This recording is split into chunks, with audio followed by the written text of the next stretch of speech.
ನಮಸ್ಕಾರ. ಸ್ವಯಂಪಾಕ ಅಭಿಮಾನಿಗಳಿಗೆ ಸ್ವಾಗತ. ಈ ದಿನ ನಾನು ಟೊಮೆಟೊ ಹಣ್ಣಿನಲ್ಲಿ ಚಿತ್ರಾನ್ನ ಹೇಗೆ ಮಾಡೋದು ಅಂತ ಹೇಳಿ ತೋರಿಸ್ಕೊಡ್ತಾ ಇದ್ದೀನಿ.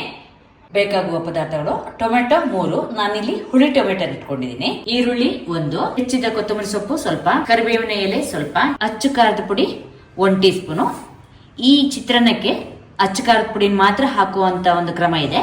ನೀವು ಖಾರನ ಜಾಸ್ತಿ ತಿಂತೀರಿ ಅಂದ್ರೆ ಹಸಿಮೆಣಸಿನಕಾಯಿನೂ ಹಾಕೋಬಹುದು. ನಾವು ಜಾಸ್ತಿ ಖಾರ ತಿಂತೀವಿ, ಅದರಿಂದ ನಾನು 2 ಹಸಿಮೆಣಸಿನಕಾಯಿನ ಸಣ್ಣದಾಗಿ ಹೆಚ್ಚಿಟ್ಕೊಂಡಿದ್ದೀನಿ. ಉಪ್ಪು ರುಚಿಗೆ ತಕ್ಕಷ್ಟು ನಾನಿಲ್ಲಿ 1 ಟೀ ಸ್ಪೂನ್ ಇಟ್ಕೊಂಡಿದ್ದೀನಿ. ಉದುರಾದ ಅನ್ನ ನಾನು ಹತ್ರ 3 ಕಪ್ ನಷ್ಟು ಇಟ್ಕೊಂಡಿದ್ದೀನಿ. ಎಣ್ಣೆ ಹತ್ರ 1.5 ಟೇಬಲ್ ಸ್ಪೂನು. ಬಾಣಲೆಗೆ ಎಣ್ಣೆ ಹಾಕಿ ಕಾಯ್ಲಿಕ್ಕಿಡಿ. ಎಣ್ಣೆ ಕಾದ್ಮೇಲೆ ಅರ್ಧ ಟೀ ಸ್ಪೂನು ಸಾಸಿವೆ ಪಟ ಆದ್ಮೇಲೆ 1 ಟೀ ಸ್ಪೂನ್ ಕಡಲೆಬೇಳೆ, 1 ಟೀ ಸ್ಪೂನು ಉದ್ದಿನಬೇಳೆ ಹಾಕಿ ಸ್ವಲ್ಪ ಹೊಂಬಣ್ಣಕ್ಕೆ ಬರಲಿ. ಉದ್ದಿನಬೇಳೆ ಕಡಲೆಬೇಳೆ ಹೊಂಬಣ್ಣಕ್ಕೆ ಬಂದ್ಮೇಲೆ ಹಸಿಮೆಣಸಿನ್ಕಾಯಿ ಹಾಕಿ. ಹಸಿಮೆಣಸಿನ್ಕಾಯಿ ಬಿಳಿ ಬಣ್ಣಕ್ಕೆ ತಿರುಗಿದ ಮೇಲೆ ಸ್ವಲ್ಪ ಕರಿಬೇವನ್ನ ಕತ್ತರಿಸ್ಬಿಟ್ಟು ಹಾಕಿ. ಹಾಗೆ ಈರುಳ್ಳಿ ಹಾಕಿ ಇದನ್ನ ಕೈ ಹಚ್ಕೊಳ್ಳೋಣ. ಹತ್ರ 1/4 ಟೀ ಸ್ಪೂನು ಅರಿಶಿನ ಹಾಕಿ, ಸ್ವಲ್ಪ ಉಪ್ಪನ್ನು ಹಾಕಿ ಇದನ್ನ ಸ್ವಲ್ಪ ಹುರ್ಕೊಳ್ಳಿ. ಈರುಳ್ಳಿನ 2 ನಿಮಿಷ ಹುರಿದಿದ್ದೀನಿ.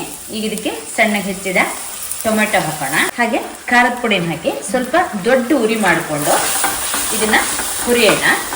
ದೊಡ್ಡ ಉರಿನಲ್ಲಿ ನಾನೀಗ 2-3 ನಿಮಿಷ ಹುರಿದಿದ್ದೀನಿ. ನೀರಿನ ಅಂಶ ಸ್ವಲ್ಪ ಹೋಗಬೇಕು. ಈಗ ಉಳಿದ ಉಪ್ಪನ್ನು ಹಾಕಿ ಹಾಗೆ ಅನ್ನನೂ ಹಾಕೊಳ್ಳೋಣ. ಉರಿ ಸಣ್ಣ ಮಾಡ್ಕೊಳ್ಳೋಣ. ಚೆನ್ನಾಗಿ ಕಲಿಸ್ಕೊಳ್ಳೋಣ. ಸಣ್ಣ ಉರಿನಲ್ಲೇ ಇರಲಿ.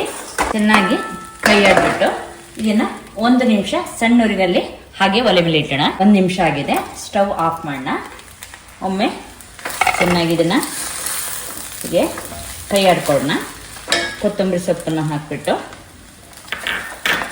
ಕಲಿಸ್ಕೊಳ್ಳೋಣ. ಈಗ ಟೊಮೆಟೊ ಚಿತ್ರಾನ್ನ ಸಿದ್ಧವಾಗಿದೆ. ನೀವು ಕಾಯಿ ತುರಿ ಏನು ಇದಕ್ಕೆ ಹಾಕ್ಲೇಬೇಕನ್ನೋ ಅವಶ್ಯಕತೆ ಇಲ್ಲ, ಬೇಕಾದ್ರೆ ಹಾಕೋಬಹುದು. ನೋಡಿದ್ರಲ್ವಾ, ಸುಲಭವಾಗಿ ಮಾಡುವಂತಹ ಟೊಮೆಟೊ ಹಣ್ಣಿನ ಚಿತ್ರಾನ್ನ ಹೇಗೆ ಮಾಡೋದು ಅಂತ ಹೇಳಿ. ನೀವು ಕೂಡ ನಿಮ್ಮ ಮನೆಯಲ್ಲಿ ಈ ಚಿತ್ರಾನ್ನ ಮಾಡಿಬಿಟ್ಟು ನಿಮ್ಮ ಅಭಿಪ್ರಾಯ ತಿಳಿಸಿ. ನಮಸ್ಕಾರ.